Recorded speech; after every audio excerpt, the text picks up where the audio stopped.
Okay, now moving to the solo, this is a little bit more involved, of course, so I'll try to take you through it lick by lick, bit by bit, okay? So the first thing we're doing is we're placing the index finger on the second from the bottom string at the 5th fret, okay? Your ring finger is on the 7th fret at the same time on the 3rd string. And you want to put this finger behind that one or in front of it, depending on how you look at it, so that you can use it to assist your 3rd finger in this extraordinary bend, okay? This finger stays the same. It does not bend. You hit both strings and you push.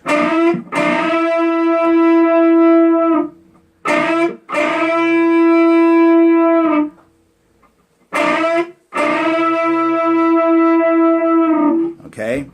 Then you use the single string to do another bend, releasing it. Make sure you keep really solid pressure on the string, because if you don't, you'll lose the bend. It'll die out on you. 5th fret, 3rd string, then 5th fret, 4th string. Same string, 7, 7.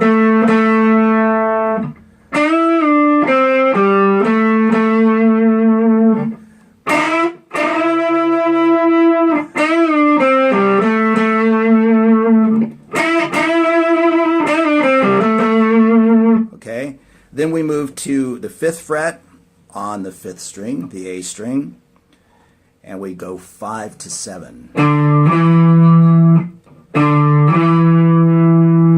Then kind of barring across both the 4th string and the 5th string.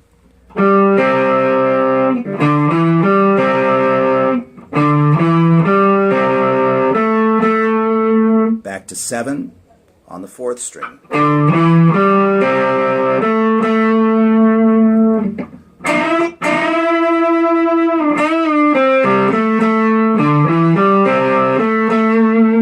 Pretty cool. I always love that. It's a really tasty part.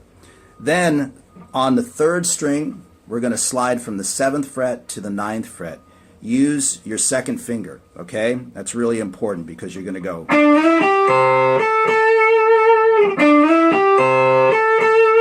So we're sliding with the 2nd finger, I'll consider that the 2nd finger, from the 7th to the 9th fret. Keep good solid pressure on the string, but make sure you can still kind of move in that whole step without catching the fret in between. Then barring again like he did before, you're barring across the 2 bottom strings at the 8th fret.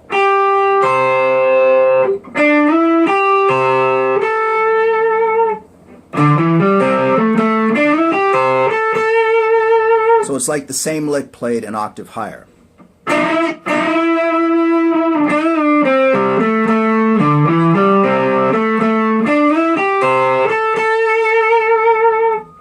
8th fret bottom string, back to the 10th fret on the 2nd string, twice.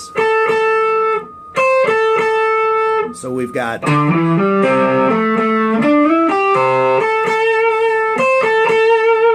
alright, and then there's a couple of random slides.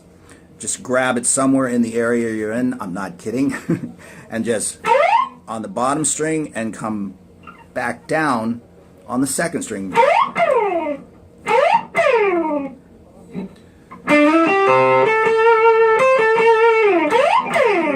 Right? So what we got so far is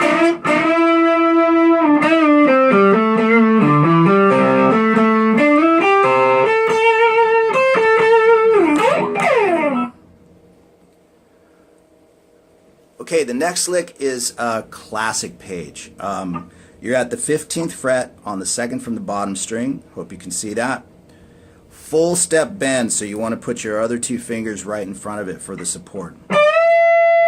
Thumb wrapped around the neck. Loose, but wrapped around.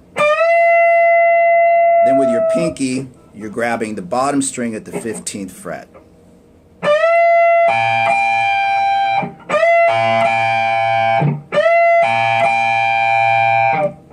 And then holding the bend because you're in the middle of it, right? Release it. 13, 14 on the 3rd string. Let me do that one again.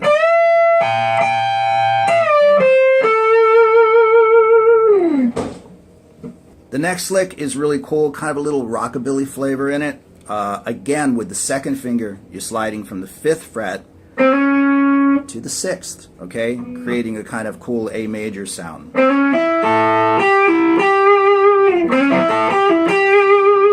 So again, sliding from 5 to 6, barring the 2 bottom strings at the 5th fret,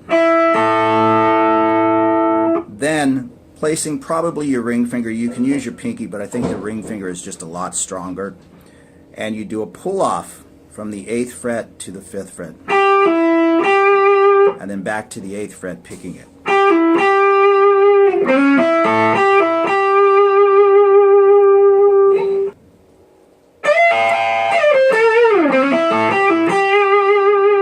I kind of think of that as one train of thought. All right. Then he plays very cool little blues lick. So this one starts out with 5th fret on the 2nd string, move to the 7th fret on the 3rd string. Get your fingers in line for this one. Bend it and release it.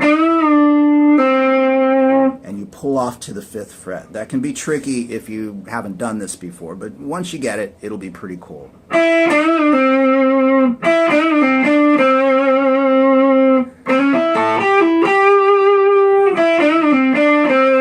So again, and then 5 to 7, all on the G string, the 3rd string. Then on the string above it, the 4th string, 5, 7, 7, 5, 7, 7.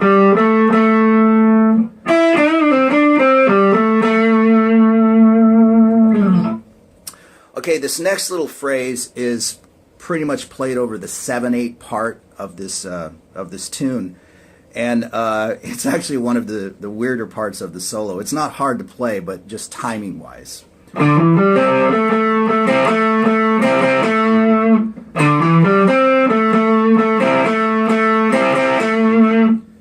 So we're going 5 to 7,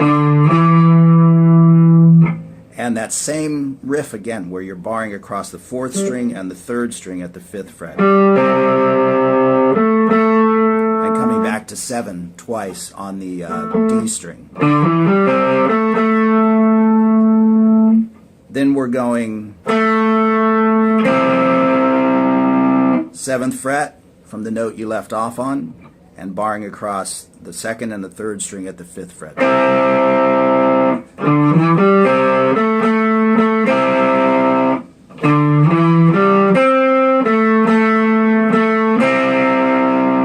And then you're just going to play between those two little bits, okay?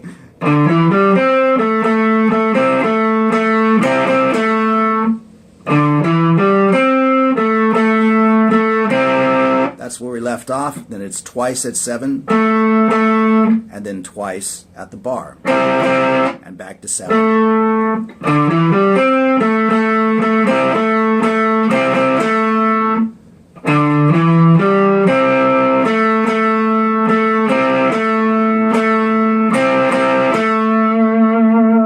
Hope that one makes sense. It's a little strange, but it's cool. And then he comes back and does this again. He does it more or less without the slide, so it's just 9, barring across 8th for the 1st and 2nd strings, sorry. 9th fret, barring across the 2 bottom strings, and landing 10 on the 2nd string.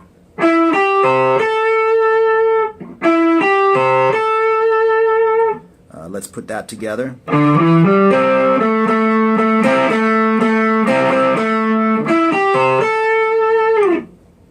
Then it's back to more or less that previous lick he did, where we're bending on the 15th fret on the 2nd string and grabbing the bottom string at the 15th fret with the pinky. Right? Bend, strike the bottom string twice.